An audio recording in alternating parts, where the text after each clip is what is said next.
এখানে দেখো ফার্স্ট যে সূত্রটি আছে সেখানে বলা হচ্ছে যে কোনো বস্তুকে যদি আমরা উপর থেকে নিচে ফেলে দেই তাহলে সকল বস্তু সমান সময়ে সমান পথ অতিক্রম করবে। তো সমান সময়ে যে সমান দূরত্ব বা সমান পথ অতিক্রম করবে এটির আসলে একটু ব্যাখ্যা কি। মনে করো এখানে আমি একটি বড় বস্তু নিলাম, তারপরে আরেকটি হালকা একটি ছোট বস্তু নিলাম, আবার আরেকটি ভিন্ন আকৃতির বস্তু নিলাম।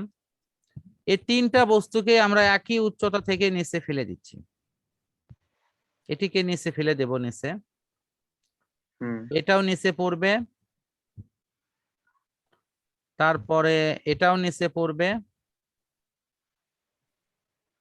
এরপর এটাও নিচে পড়বে। যদি এই নিচে পড়ে তাহলে সেক্ষেত্রে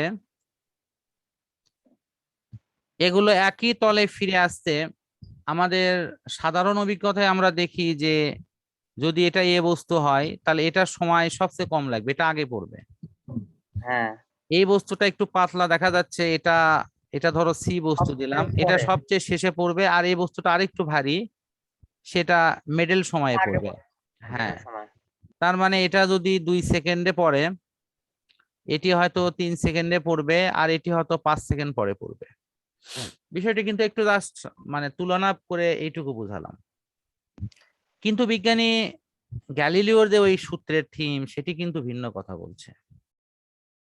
তিনি বলতেছেন যে এই তিনটা বস্তু যদি বিনা বাধায় পড়ে এবং একই উচ্চতা থেকে পড়ে তাহলে এই তিনটি কিন্তু একই সময়ে এই ভূমিতে একই দূরত্ব অতিক্রম করবে।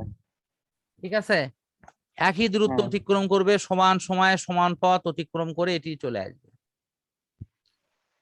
এই পরীক্ষাটা তোমার আগের যে বই ক্লাস 8-এর সেখানে ইতালির একটি শহরের কথা বলা আছে, পিসা শহরে, ওখানে তোমার হেলানো একটি বিল্ডিং এর কথা উল্লেখ আছে, যেখান থেকে একটা বস্তুকে ফেলে দেওয়া হয়েছে।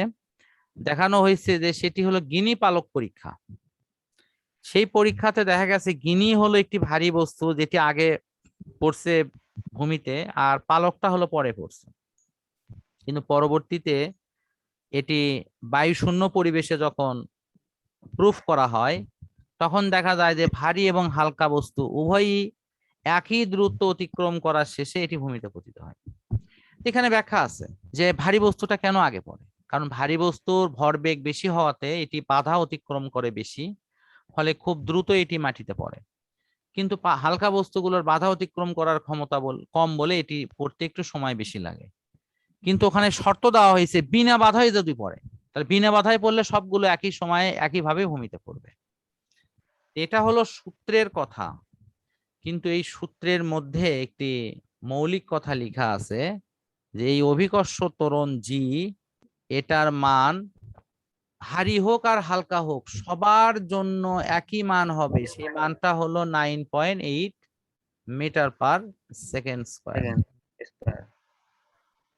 অর্থাৎ এই অভিকর্ষ ত্বরণটি হলো বস্তু নিরপেক্ষ।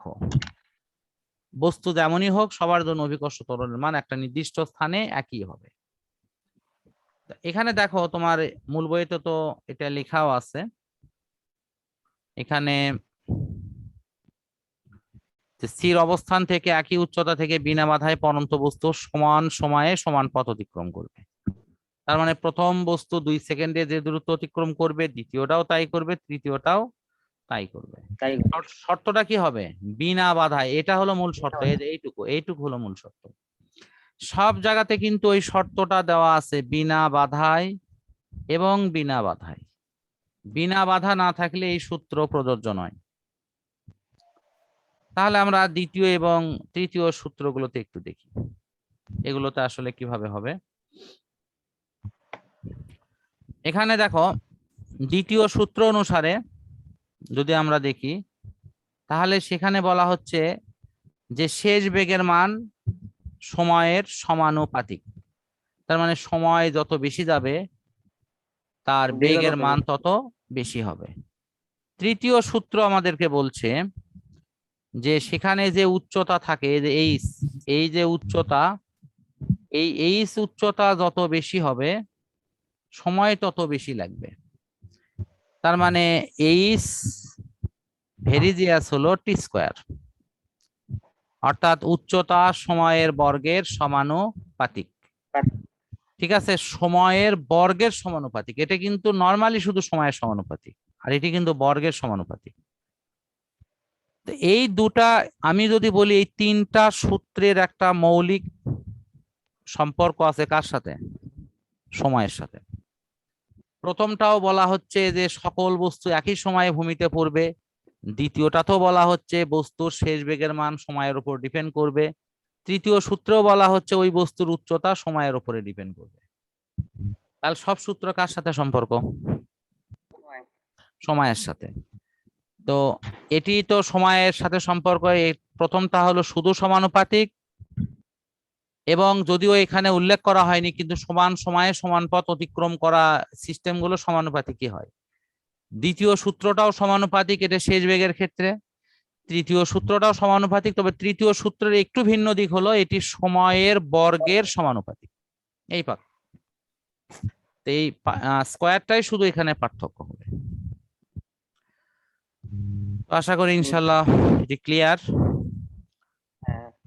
তো তাহলে আমি মনে হয় তোমাকে এরপরে তো আর তেমন কোনো সমস্যা এখানে নেই। এখন তাহলে আমরা গতির সমীকরণ নিয়ে একটু কথা বলতে পারি।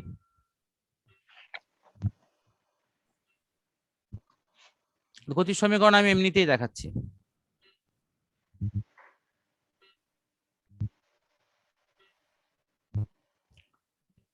দেখো, আমাদের গতির সমীকরণ এটা আমি বলি ফিজিক্সের মধ্যে অঙ্কের ফার্স্ট হলো গোড়াপত্তন, এবং এখানে অঙ্কর দিক থেকেও গতির অঙ্ক কিন্তু যথেষ্ট গুরুত্বপূর্ণ। কারণ গতির অঙ্কের ভিত্তি মানে এই ফিজিক্সের অঙ্কের ভিত্তি বলা হয় গতি। গতিতে যদি কেউ দুর্বল থাকে তাহলে তার পরবর্তী অঙ্কগুলোতে বিভিন্ন স্থানেই কিন্তু তার দুর্বলতা প্রকাশ পায়। তো যাই হোক, যেমন কাজ ক্ষমতা শক্তির অঙ্ক করতে যাবা সেখানেও কিন্তু গতির অঙ্কের অনেক হেল্প তোমাকে নিতে হবে। তুমি বল অধ্যায়ের অঙ্ক করবা সেখানেও কিন্তু তোমাকে গতি অধ্যায়ের হেল্প নিতে হবে।